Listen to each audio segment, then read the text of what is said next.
Now to start this quilted or patchwork notebook cover, I am using interfacing, and I have two pieces of fusible interfacing here.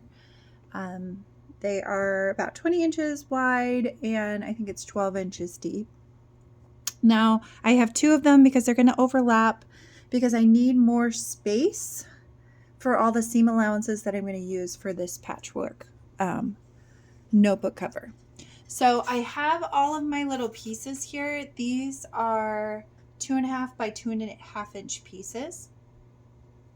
And I'm just going to take them and I'm just going to start placing them on my interfacing where I would like them to go.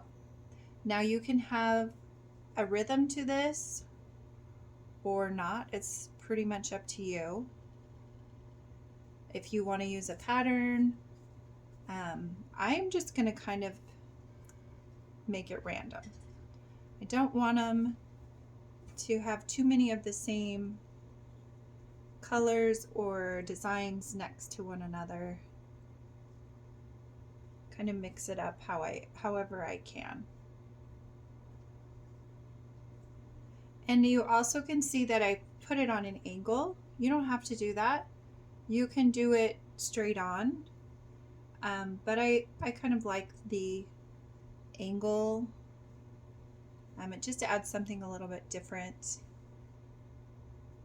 But you definitely want, whatever your measurements for your notebook are, you're going to want them to be, this to be much bigger, because once we sew all these pieces together, we're going to lose a lot of length and a lot of depth to it. So, all right, so here is what it kind of looks like. And I'm just taking my little Cricut Easy Press Mini and pressing these down just a little bit.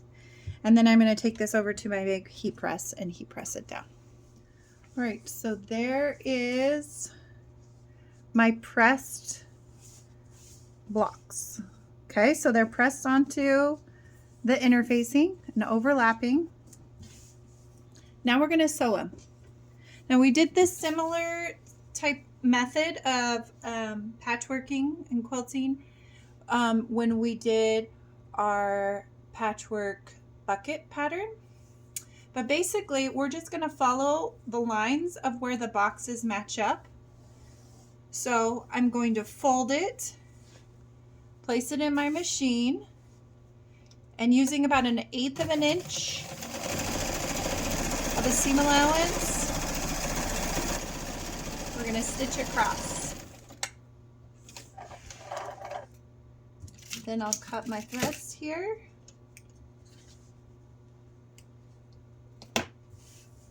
And you can see there, we've stitched the first line.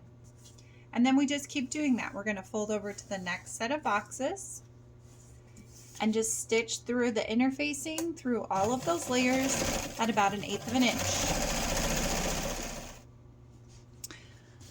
So we've got the one side stitch, so you can see all of these long sections here. And then you just take your iron or heat press and you can just press all of those seams one direction. You can decide. I've learned somewhere that you press to the dark side. I think that will just kind of depend on the fabric as to what you call the dark side. But you just press all of those stitch lines the same direction all the way up and down. All right, so that's kind of what it looks like. It's nice and pressed on this side. Okay, now we're going to go the opposite direction. So we've sewn all of these. Now we're going to sew these ones going this direction. So I'm just going to turn it so it's easier to see. I'm going to turn it this way because all my seams should be pressed the same direction, and I want to stitch them down that same direction.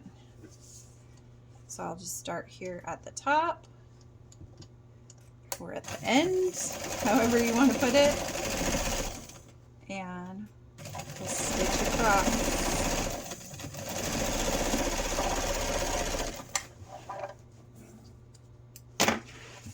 And then we turn the next one.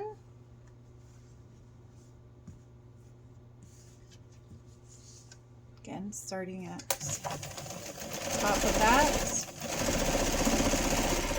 Making sure all these seams are pressed down the same direction.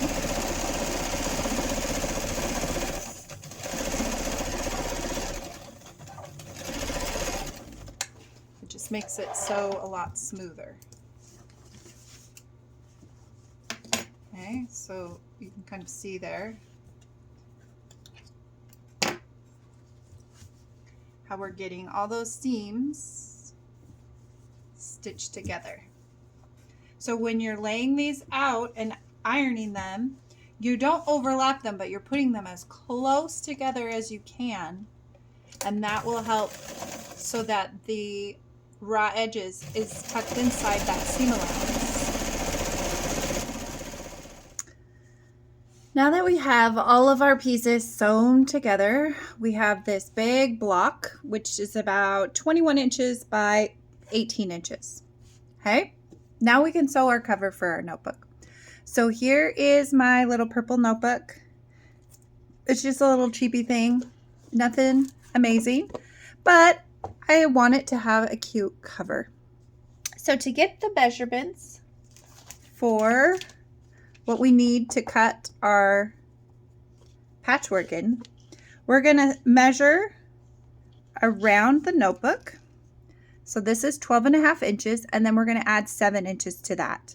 So we're looking at 19.5 inches. And then we're going to go from top to bottom. This is 8.25 inch, and we're going to add an inch to that. So we're at 9.25 inch. So we have 19.5 around and 9.25 up and down. So now we're going to cut. So I have my rotary cutter here, and I'm just going to take it and I'm going to kind of square up my sides here. Just make some straight edges so that I can use it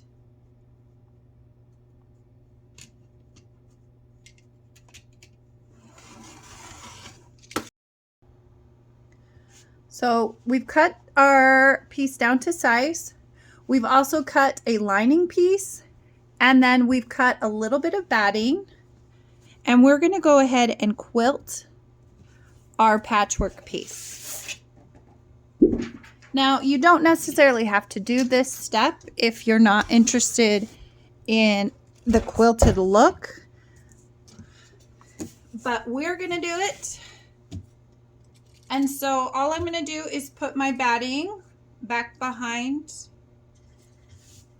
my fabric. I'm just going to pin it in a couple of places here.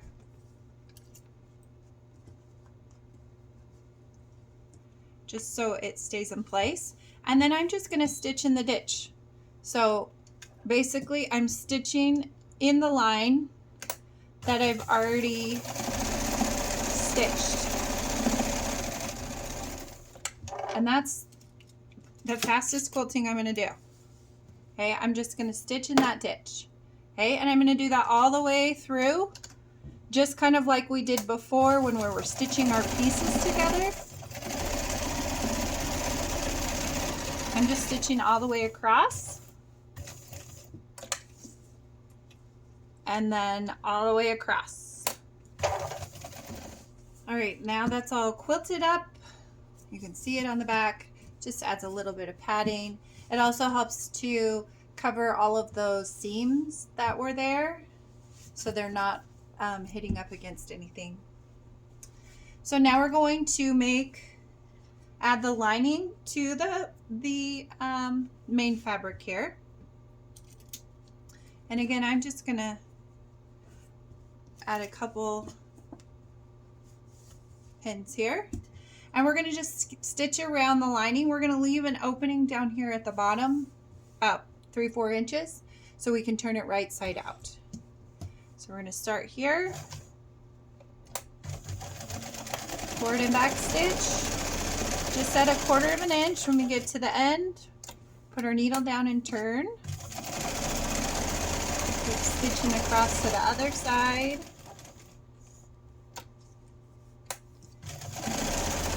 Just closing up.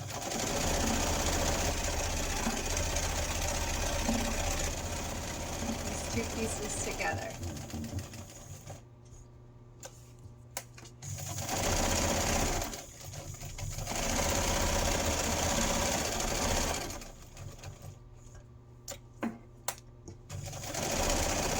And so we're going to end probably about right here.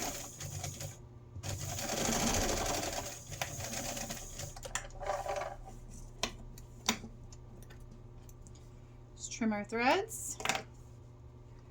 Pull these guys out. Grab our scissors. We're going to cut our corners to remove some of the bulk. So they'll be nice and pointed.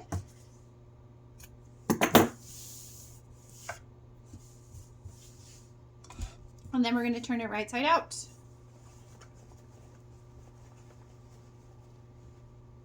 I like to turn my corners first. I'm going to push them out while I can access them. Just kind of sharpen them up.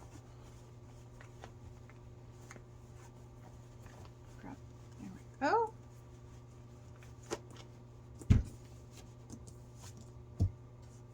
Then I'll take a wooden dowel into those corners and really get them nice and sharp. Use that to get everything to lay flat. Those seams. Okay, and then press it. Now, so now we're going to take our notebook. You can see when we put our notebook in there, it fits nicely, and then we have some overhang. And that overhang is what's going to go inside the notebook so that it can close the whole thing off, right? So on this one we have about, I would say that's probably about 1.5 inches, maybe just a little bit more than 1.5 inches. So that's what we're going to do on both sides. We're going to take it and we're going to pin it down 1.5 inches. Now this is going to be pretty thick because it is quilted.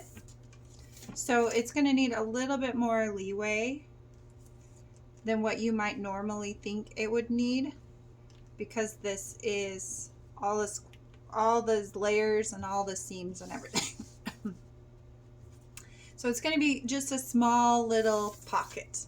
And you could do it, you could make it a little bit bigger. You could make it, you could add a few more inches to your fabric, and so that it has a little bit more room. But I think for us that should work just fine. All right, so now we're gonna sew. Now we do have this opening still. So we're gonna stitch all the way across, and then we're gonna stitch all the way across. So on both edges, we're stitching across.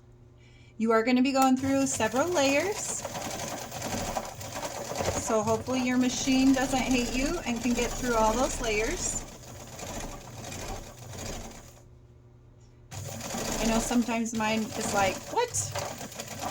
Why are there so many layers? Just like now. I just snapped something there. Okay. Now we're going to do the other side.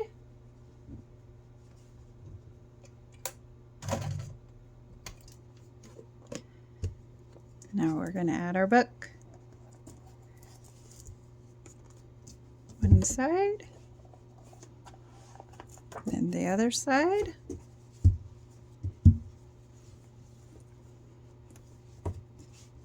And there is our notebook cover.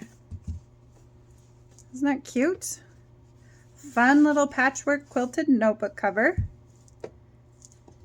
There is still a little bit of space here, so you can use that you know, to put a little piece of paper to hold some things in there if you needed to. And like I said earlier, you could always add a few more inches if you wanted to.